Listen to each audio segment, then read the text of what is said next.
I still remember the day my brother and I went to our local KB Toys. My mom said we had to pick a game we would both like and that we could play together. Even though we were starting to reach that age where T-rated games were a distinct possibility, my mom still said no to stuff like Mortal Kombat 3, Killer Instinct, or even Primal Rage. When my brother wanted to buy Doom, he had to do it with his own money. So when we went home with Kirby Superstar, I think we both had a feeling that we were forced to compromise. But I'm gonna come right out and say it. Kirby Superstar is my absolute favorite game in the series.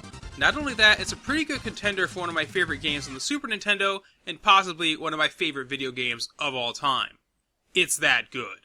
Known in Japan as Hoshi no Kabi Super Deluxe, and in Europe as Kirby's Fun Pack, the game was advertised with the somewhat misleading tagline of 8 games in 1. If it were made today, I'm pretty sure it would have been released as an episodic series, like Sonic the Hedgehog 4 or Final Fantasy 4 The After Years. You start out with only a few games unlocked, and more become available as you complete them. For the most part, the game seems like an extended collection of tech demos, but don't let that description throw you. It's like they had all these ideas for the first true 16-bit Kirby game, but couldn't decide on one singular concept, so they just went with a little bit of all of them.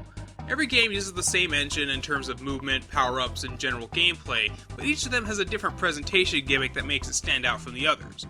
Spring Breeze is a truncated remake of Kirby's Dream Land, except in gorgeous 16-bit color.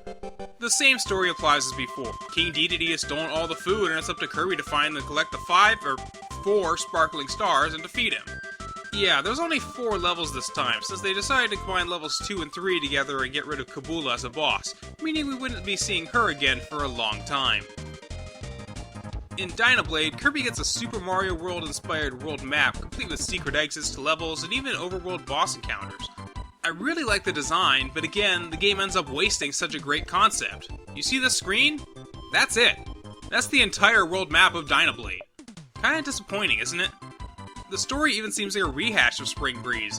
Dynablade is destroying all the crops. Kirby must stop her. Why is it always something to do with food with him? Oh, right. Speaking of food, Superstar had a really strange minigame called the Gourmet Race. Look at Dedede's face. I want that as my Twitter icon. Anyway, the Gourmet Race puts Kirby and Dedede against each other to race to the end of the map and collect food. That's really about it. This is probably the weakest selection of the bunch, and I only played through it to unlock 100% completion.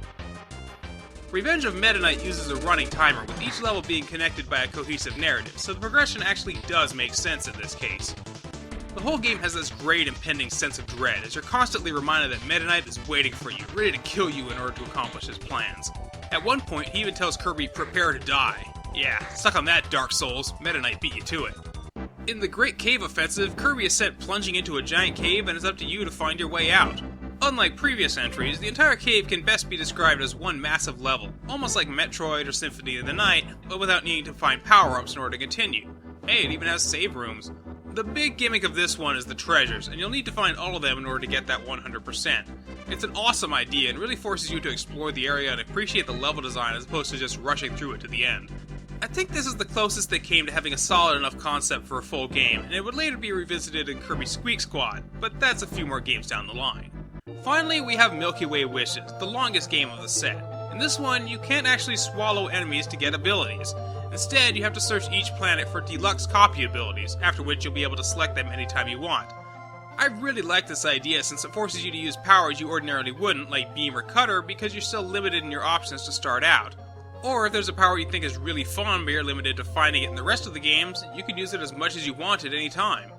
Once you complete all the other games, you unlock the arena, which is pretty much just a boss rush mode where you have to fight every boss in the game in quick succession with limited healing items. Sound familiar?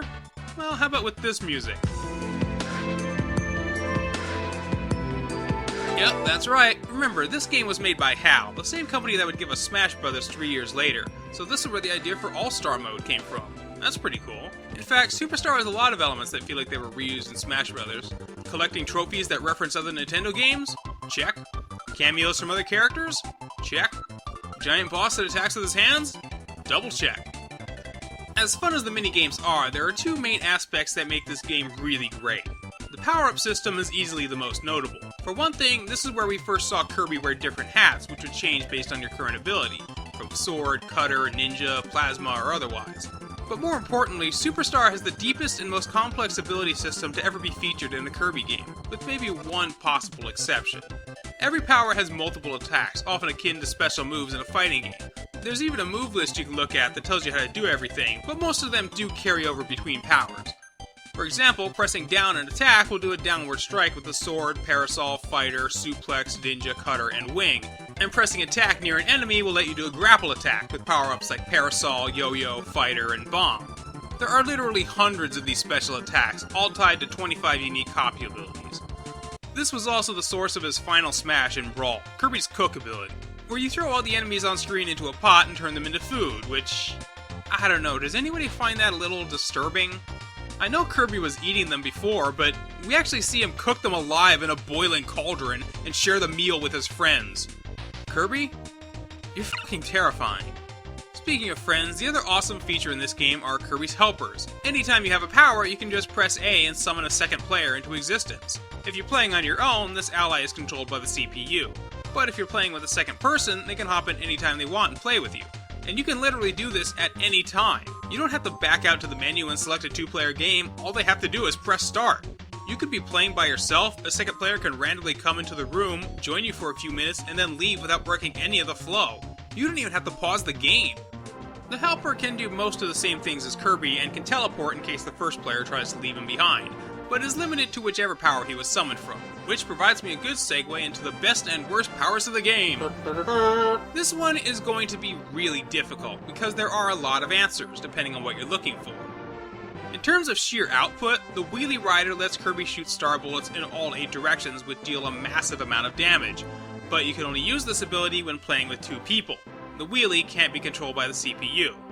But if you want the best weapon for beating the arena, go with Stone, because you can stay a statue for as long as you need and you're completely immune to damage until you find an opening. But as for my personal favorite, I'm going to say Suplex. Now, it's a really strange choice, but just seeing all the awesome stuff Kirby can do, like pile drivers and body slams, is so much fun. However, if you forced me to choose just one, I'm going to say Copy, but only when used by the helper. Tack's Sneaky Fist is ridiculously powerful against bosses unless the second player chooses whatever ability they want, and even heals them whenever they switch powers. Heck, what do I even need Kirby for? As for the worst, I have no problems choosing it. It's Sword, bar none. It's slow, clunky, and forces you to break your rhythm every time you have to kill something. Its spinning attack doesn't even deal enough damage to kill most enemies, so you'll constantly be running into something just because you dealt 9 damage to an enemy with 10 hit points, kicking weapons by pink puffballs. This episode is already longer than normal, and I've barely even scratched the surface of how much this game rocks. There is so much new content in it, I could go on forever. I didn't even mention the computer virus boss that parodies an RPG battle, the shooter segment that makes up the final stage of the game, the awesome Mode 7 bosses like Dynablade and Fatty Whale. This game is just huge. If you want to see more, you can check out my Let's Play with the Media Hunter, or simply play it for yourself on the Virtual Console or Kirby's Dream Collection. Kirby Superstar is just amazing. But what does it mean for the Kirby franchise? It finally made its spectacular platforming debut on the Super NES, but can they ride that thunder into a sequel? Tune in next time and find out.